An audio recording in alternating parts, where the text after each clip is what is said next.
به سلام به همه ستون متونای آریا فیلم. چطورتون، عالیه یا چی؟ زودتون سریع بزنید بریم سراغ آبان که خیلی داستان داشته. البته در اصل رومخ بودنش داستان شده برامون. یه مش کشکک و پشمکو کردن فیلمنامه، 2 تا بازیگر خوب واسه ویو گرفتن و یک گروه سیالشگرم راه انداختن دنبالشون و مجموعه اینا شده آبان. قسمت پیش دیدیم دیگه، امیر دلها غیر از آبان و آبروحیثیتش، آلما دخترش هم از دستش رفت. یعنی وقتی این خواب بود خفتش کردن، دستشو شکوندن و بچه رو بردن که سورپرایز هم نشدیم راستش. کلا کار به هیچی این سکانس ندارم. اوکی، دشمنای فریبرز و آبان ریختن بچه‌شو بردن. حله، میپذیریم. ولی میایم جلوتر میرسیم به اینجا. نه رد شد، یکم عقب‌تر.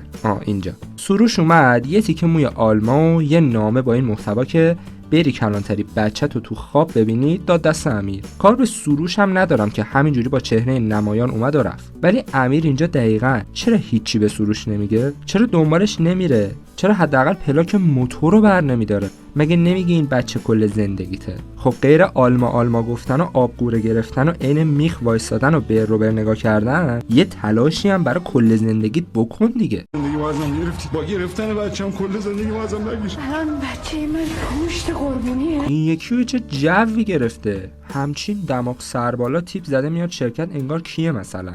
حالا جلو پاتو ناکو زمین نخوری اوکی. کفشات هم تنگ پاتو میزنه فکر کنم. خواهر بگو فریجونت یه سایز بزرگتر بگیره، ظاهرا خیلی تحت فشاری. حالا با این همه ادا اصول و فیس و افاده از راه نرسیده، امیر اومده بدون هیچ مقدمه چینی زارت میگه آلما رو بردن. دیگه از اونجایی که لاله مرزبان تو قش کردن هم استعداد نداره، شتابی یه کله میچرخونه به سمت خاص، خودشو پرت میکنه که یعنی قش کرده. آخه چقدر فیک.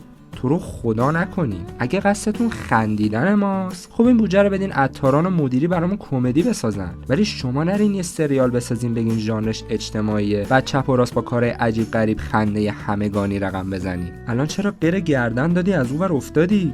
تشک اونور بود؟ بعد آبان با سر مستقیم عین نردبون افتاده کف زمین. امیر دلها همچنان عین میخ تو زمینه داره نگاش میکنه.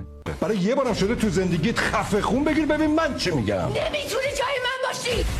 حالا امیر تو این گیرودار گیر داده به ثابت که آره، آلما رو تو دزدیدی. اول آبانم رو دزدیدی، بعدم آلمامو دزدیدی، تو زندگیمو دزدیدی، کلا دزدیدی. قیافه فریبرز هم اینطوریه که اردک یکم از سلولای مغزت استفاده کن، بیا پایین از بالا منبرتم نزدم همینجا لید کنم. البته این فقط حس فریبرز به امیر نیست، تقریبا همه ماها همین حس رو داریم. دیگه ثابت کظم قیز میکنه و فقط میگه وقتی تو شوکی توهم تف نده.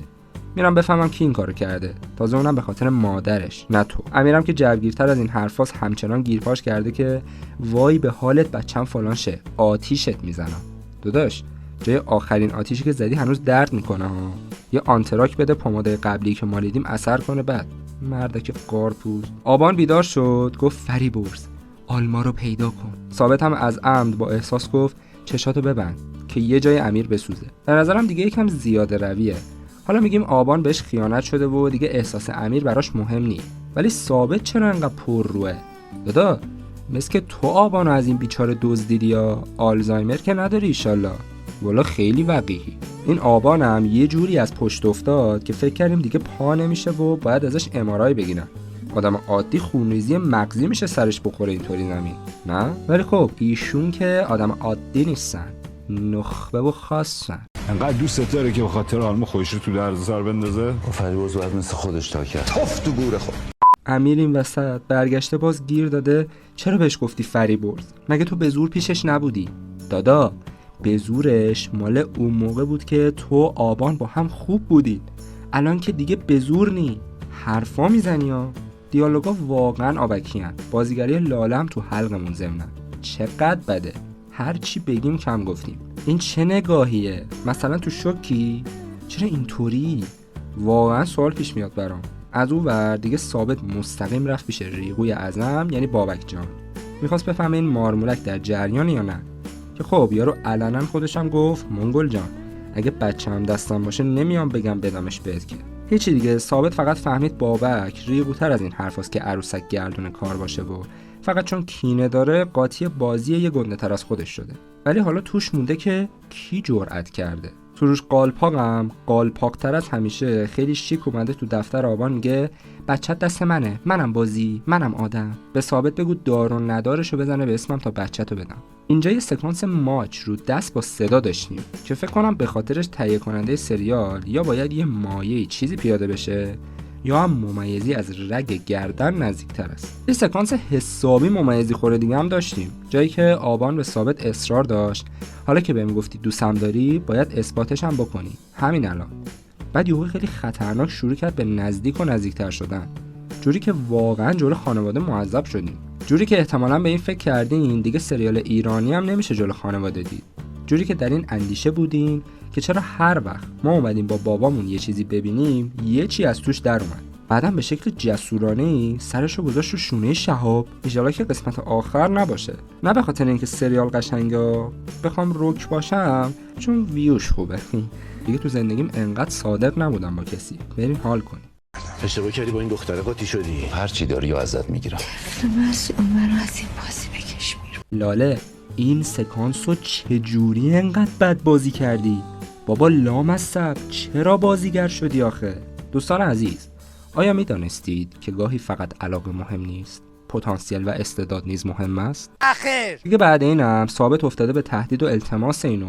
وقتی این دختره آبان پیدا شده این فلک زده ته مفلوکیت رو داره تجربه میکنه. از تهدید سروش بگیر تا تهدید بابک، ببینین کارش به کجا رسیده. ولی خب چه فایده، به قول خودش اینا همه عروسکه. حسینی هم یه جایی تو بازیگری ریپ میزنه، نه اینکه بازیگر بدی باشه، پروژه های افتضاحی رو بازی میکنه. یکی سریال فوق ترسناک گناه فرشته بود که هنوزم شبا جاتون خالی خوابشو میبینم. یکی همین آبان که حس میکنم رفتن شهابو دستگیر کردن آوردن براشون بازی کنه. علیرغم تعریفات بسیار دوستان، من بازی حسینی رو هم تو این سریال دوست ندارم و به نظرم یه جاهای بی‌نهایت فیکه. مثلا همونجا که داره با بابک حرف میزنه قیافه آبانو که کاری نداریم، مثلا کلا از ماتریکس خارج بنده خدا. ولی شهاب چقدر مصنوعی وسط حرف زدنش سرفه میکنه، انگار که داره دیالوگ میگه بعد یه دفعه یادش میفته باید سرفه هم میکرده. آره زود بچه رو بیار. به شخص خیلی تحت تاثیر قرار گرفتم. خیلی سخت تلاش کرد ابهت خودشو پشت تلفن نشون بده ولی متاسفانه سرفید توش. شما تو اون هلدینگ چه خاکی داری تو سرتون میریزید که آتیشش اینجوری دامن بچه منو گرفته؟ ولی خدایی حق ترین جمله کل این قسمت رو بابک گفت. اونجا که تو ماشین سروش طبق معمول کلیدش گیر کرده بود رو بچه کو، بابک هم حق نواخت که حالا از هدیه کو سویش کردی رو بچه کو. جدن چرا این بدبخت کل نقشش همینه؟ اصلا چرا آقای اخلاقی باید بیاد همچین نقش بیخودی رو قبول کنه؟ واقعا متوجه نمیشم. حالا باز جواد عزتی تو قهوه تخت میگفت کیه؟ ما میخندیدیم. ولی تو چرا هر قسمت کوکو میکنی؟ یه جغد درون داری نه؟ زندگی قبلی جغد بودی؟ هی کو. دیگه آخرام بابک دید سروش انقدر از خودش خنگ‌تره، عروسک آلما رو داد بهش بره عروسک بازی کنه تا اینا به کاراشون برسن. سکانس بعدی هم اولین دعوای زوج عاشق الکیمون رو داشتیم و به نظرم دیگه چیزی نیست که تو این دنیا ندیده باشیم. چرا؟ یه چی هنوز مونده. قهرمانی پرسپولیس تو آسیا. بابت این کریخانی نابجا لطفاً مرا عفو کنید. لطفاً مرا بلاک نکنید. لطفاً چنل رو آنساب و ویدیو رو تگ نفرمایید. به خدا من دارم از رو میخونم. همه چی گردن این نویسنده کیسه. اینجا ثابت داد زد سر آبان. قشنگ داد. حقش هم بود یه جورایی. خب 2 دقیقه لالمونی بگیر فری عزیزت ببینه چه گلی باید به سرتون بگیرین دیگه. به ثابت گفته بود میام تو جلسات با کامرانی و بابک ولی لام تا کام حرف نمیزنم. آخرم از فریبرزم بیشتر حرف زد و مجبور شدن پرتش کنن بیرون تا بلکه کار پیش بره. این چه نخبه‌ای انقدر حرف میزنه؟ تا جایی که من اطلاع دارم نخبه‌ها در روز بیشتر از 5 کلمه نمیگن. والا نخبه قلابی. شما قضیه قیس کن. وسط این دعواهای مسخره این اراذل سر مال و منال بچه بیچاره رو کامرانی تو بغل یه زن غریبه و یه مش مهاجر بدبخت از مرز رد کرد و بعدم به ثابت گفت آلما ضمانتم و پسش هم نمیدم. هیچی دیگه، یه طفل معصوم از همه دنیا بیخبر شده بازیچه دست این بیدر و پیکرا. یعنی این دختر رو الان اگه ثابت یا پلیس یا هر کی هم برگردونه تروماها و بلاهایی که سرش اومده رو تا ابد یادش نمیره. بنابراین لقب به چخ رفته ترین کاراکتر آبان رو فعلا میدیم به آلما تازه پشتش هم ریختن بابای آلما رو بردن زندون. اون زنیکه بی‌دندونم شیر کردن تو این هیری بیری رفته از امیر شکایت کرده. البته بهتر، این یارو نبودش مفیدتر از بودنشه. خلاصه که اوضاع بد جور پیچ در پیچ شد. البته وقتی میگم پیچ، منظورم پیچشی نیست که سریال خفن دنیا دارن و تهش در حد پیچ امرونه. خب دیگه اینم از این ویدیو. اگه تا اینجا رو دیدی یعنی پسندیدی، پس یه لایک و ساب به ما میرسه، مگه نه؟ یه کامنت خوشگل هم میتونی اون زیر بذاری که سابت نپره. اگرم خوشت نیومد که دیگه یه دادویی معذرت. تموم شد.